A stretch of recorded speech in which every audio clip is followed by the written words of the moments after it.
Olá, eu sou Ednei Delfim, da Towers Watson, e hoje vamos falar um pouco sobre planejamento para o futuro, especificamente aposentadoria. Quando a gente fala em planejamento, logo vem à mente dois aspectos. É ter um objetivo que deve ser cumprido em um espaço de tempo.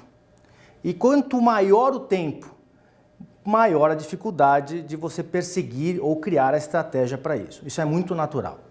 Quando a gente fala em espaço de tempo ou objetivos, podemos pensar em objetivos de curto, médio ou longo prazo. Curto prazo, aqueles que você quer rapidamente comprar um bem, por exemplo, uma geladeira ou um bem de consumo. Um objetivo de médio prazo, por exemplo, fazer uma poupança para uma pós-graduação ou para a faculdade do filho. E a longo prazo, evidentemente, pensamos sempre na aposentadoria. E quando pensamos em aposentadoria, né, a gente sempre se pergunta qual é a melhor hora de começar a pensar nesse assunto. A minha dica é o quanto antes melhor, porque o tempo é um grande aliado na formação da poupança para a aposentadoria. E com isso traz um problema, principalmente para os mais jovens, que estão ali querendo entrar nas suas redes sociais, querendo fazer parte, né, da sociedade e acabam esquecendo desses planejamentos de longo prazo. Então esse problema ele acaba sendo um problema efetivamente para um planejamento dos mais jovens, acabam deixando para depois, e isso certamente é uma forma errada de se pensar. Quando falamos em aposentadoria, a primeira coisa que vem à mente é o INSS. Todos nós trabalhadores contribuímos obrigatoriamente para o INSS para ter um benefício lá no futuro. Isso é importante, mas temos que levar em consideração que esse benefício tem um teto, um limite, que muitas vezes não será suficiente para suprir o nosso padrão de vida. Mas o INSS é muito importante, né, fazer parte do seu planejamento para o futuro. Então, além do INSS, é importante você ter um plano de aposentadoria.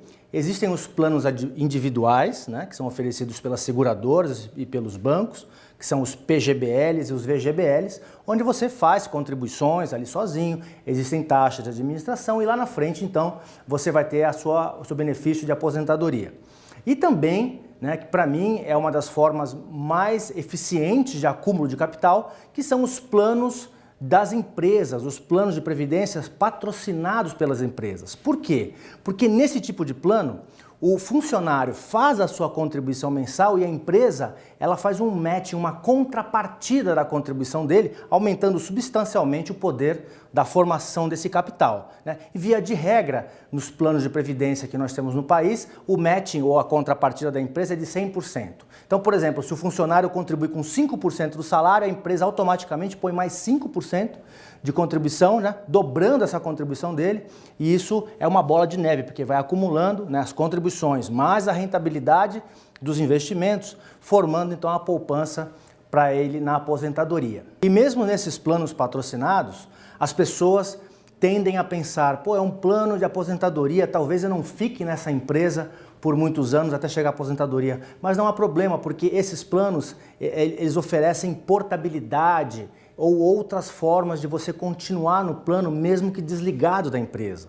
Portanto, pessoas que trabalham em diversas empresas ao longo da carreira, se ela pegar um pedacinho de cada plano que ela participou em cada uma dessas empresas, no final ela tem uma aposentadoria que é o complemento de todos esses planos que ele passou durante a sua carreira. Bom, com todo esse panorama, vem a pergunta: quanto que eu preciso contribuir para ter uma aposentadoria, né, interessante lá no futuro? De acordo com as taxas de juros que nós temos no país hoje e com as expectativas dos próximos anos, os especialistas dizem que uma pessoa deveria contribuir em torno de 18 a 20% do seu salário durante a sua carreira, pensando em uma carreira de 30 anos, para então ter um saldo suficiente e poder usufruir isso na aposentadoria de uma forma interessante. Então vamos a um exemplo. Imagina uma pessoa que tem um salário de R$5.000, né?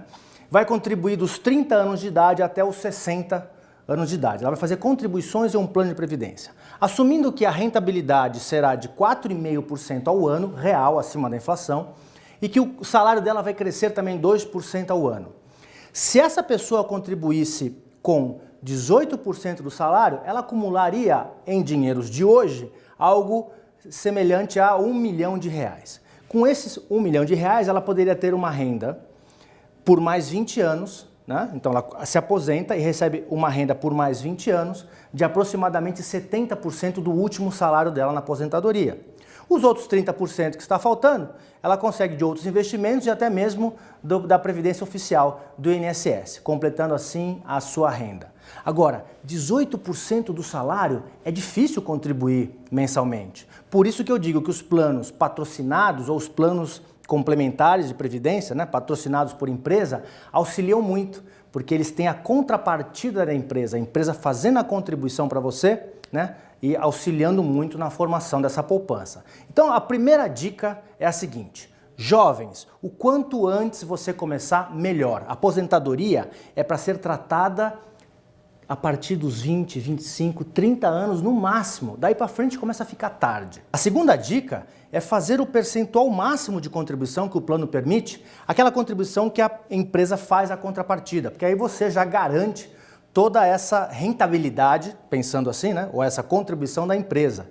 E também fazer ajustes periódicos. Não adianta deixar o plano lá e depois de alguns anos ver como é que está acontecendo. Não, acompanhe periodicamente, faça ajustes na sua contribuição em função da sua mudança de estilo de vida, como por exemplo uma nova família que você forma, um novo filho que vai te trazer mais responsabilidades no futuro. A terceira e última dica é ficar atento ao imposto de renda. Os planos de previdência, você paga imposto ao receber um benefício desses planos, né? Então, só que por ser um plano de previdência, o governo oferece duas formas de tributação que você pode escolher no momento da contratação do plano. A forma progressiva, que é a tabela de imposto de renda que nós estamos acostumados, né, que a gente paga nos nossos salários, e uma tabela regressiva, que essa sim, ela tem alíquotas de imposto decrescentes à medida em que o dinheiro vai envelhecendo no plano, podendo ser de 35% até 10% para quem tem mais de 10 anos de plano, ou seja, mais de 10 anos contribuindo no plano, gerando assim uma grande economia lá na frente na questão do imposto de renda. Eu tenho certeza que se você seguir essas dicas, né, de contribuir desde cedo, aproveitar ao máximo a contribuição da empresa, que é a contrapartida da contribuição que você faz, estar atento às mudanças do seu estilo de vida e também fazer um bom planejamento tributário com as tabelas de imposto de renda, você estará no caminho certo na construção de um futuro sólido e que te trará garantias de uma vida mais sustentável. Muito obrigado e até mais.